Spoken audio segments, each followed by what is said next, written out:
என்னோட நண்பர் சொன்ன ஒரு விஷயம் உங்களோடு பகிர்ந்து கொள்ளணும் அப்படின்னு நான் நினைக்கிறேன். என் நண்பர் காய்கறி பழங்கள் வாங்குறதுக்காக போயிட்டு இருந்திருக்கிறாரு. அப்போ ஒரு இளைஞர் அவர் வந்திருக்கிறார். தள்ளுவண்டியில் காய்கறி பழங்கள்லாம் வித்துட்டு வந்திருக்கிறாரு. அவர், சார் பழங்கள் வாங்கிக்கிறீங்களா அப்படின்னு கேட்டிருக்காப்புல. இவர் சொல்லியிருக்காரு, இல்லைங்க, நாங்கள் சூப்பர் மார்க்கெட்டில் தான் நாங்கள் வாங்குறது வழக்கம், நான் அங்கே போய் வாங்கிப்பேன்ப்பா அப்படின்னு. இந்த இளைஞர் சொன்னாரா, என்கிட்ட வாங்கலேன் சார், என்கிட்ட வாங்கினீங்கன்னா ஒரு 6 விஷயம் உங்களுக்கு நன்மை கிடைக்கும் சார் அப்படின்னு. இவருக்கு ஆச்சரியமாயிடுச்சா, என்ன 6 விஷயம் நன்மை சொல்லு அப்படின்னாரா. ஒன்றும் இல்லை சார், இப்போ நீங்கள் அங்கே போய் வாங்கினீங்கன்னா ஜிஎஸ்டி உண்டு, இங்கே ஜிஎஸ்டிலாம் கிடையாது. ஸோ இப்போ 100 ரூபாய்க்கு பொருள் வாங்கினீங்கன்னா 6 ரூபாய் லாபம் சார் அப்படின்னாங்க. ஓ, இன்ட்ரெஸ்டிங்காக இருக்கே அப்படின்னு. அடுத்த நன்மை என்னப்பா அப்படின்னு. வேற ஒன்றும் இல்லை சார், இப்போ இதுக்குன்னு நீங்கள் மெனக்கெட்டு கடைக்கு போகணும், காரில் போகணும், பைக்கில் போகணும், பெட்ரோல் போடணும், அங்கே பார்க்கிங் இல்லைன்னா அதுக்கு சார்ஜு, இதெல்லாம் இருக்குல்ல சார், உங்கள் நேரம் இதெல்லாம் வீணாகுதுல்ல, அது எதுவுமே கிடையாது சார், நாங்கள் உங்கள் வீட்டிலே கொடுக்குறோம்ல சார் அப்படின்னு. ஓகே, 2வது நன்மை. 3வது நன்மை என்னப்பா அப்படின்னு. சார் இன்னொன்று சொல்கிறேன், நீங்கள் எவ்வளோ 1000க்கு பொருள் வாங்கினாலும் பையின்னு நீங்கள் தனியாக காசு கொடுத்து தான் வாங்கணும். இப்போ 100 ரூபாய்க்கு பொருள் வாங்கினாலும் 12 ரூபாய்க்கு பை வாங்கணும்.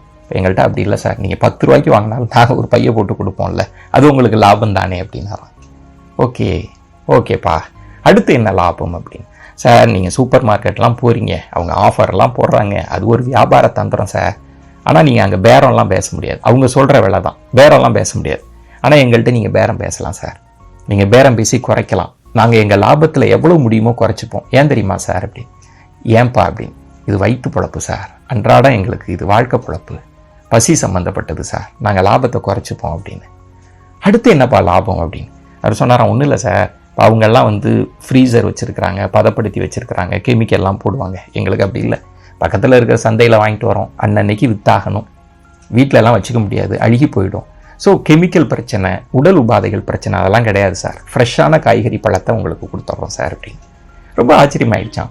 அப்போ அவர் கேட்டாராம், சரி இப்போ 6வது நன்மை நீ அது என்னப்பா அப்படின்னு. வேறு ஒன்றும் இல்லை சார், என் தங்கச்சிக்கு இப்போ நான் ஃபீஸ் கட்டணும், எங்கள் அம்மாவுக்கு ஆப்ரேஷன் பண்ணணும், இதில் நான் விற்று வியாபாரத்தில் கொஞ்சம் சேர்த்தாதான் இதெல்லாம் செய்ய முடியும். இப்போ நீங்கள் ஒரு பொருள் வாங்கினீங்கன்னு வைங்களேன், மறைமுகமாக என் தங்கச்சி படிப்பு, எங்கள் அம்மாவோட ஆப்ரேஷனுக்கு உதவுறீங்க, ஒரு சேரிட்டி தான் சார் இதுக்குள்ளே இருக்குது அப்படின்னாராம். என் ஃப்ரெண்டு சொன்னப்போ எனக்கு ரொம்ப ஆச்சரியமாக இருந்தது. யோசிச்சு பாருங்களேன், நம்ம அதை யோசிக்கவே இல்லை. நம்ம பெரிய பெரிய மால், கிரெடிட் கார்டு அப்படி தான் நம்ம யோசிச்சுட்டே இருக்கிறோம், அவங்க போடுற ஆஃபர் அப்படின்னு.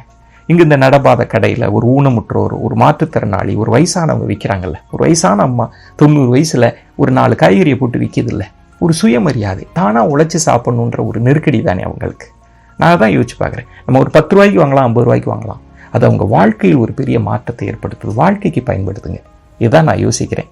அதை தாண்டி ஒரு 10 ரூபாய்க்கோ 5 ரூபாய்க்கோ நம்ம பேரம் பேசணுமா, அதையும் நான் யோசிச்சு பார்க்குறேன். நீங்கள் என்ன நினைக்கிறீங்க?